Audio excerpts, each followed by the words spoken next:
guys, masama yung loob ko kasi wala na tayong damit, as in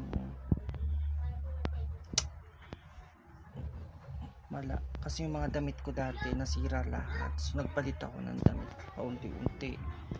Kada sahod bila akong isa, para kasi lahat ng damit ko kasi nasira, as in nasira, nabasa ng ulan, tapos na-stuck.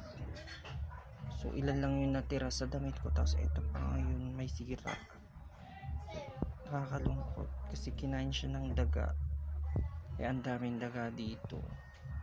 Yun, wala naman akong ginagalaw sa mga daga, as in nag-iingat lang ako. Wala akong nilagay na trap or pang ano sa kanila, pero ayan, napinutas. So sobrang lungkot ko kasi bago tong damit bago yung damit. Mga panghinayang, gagawan ko na ng paraan.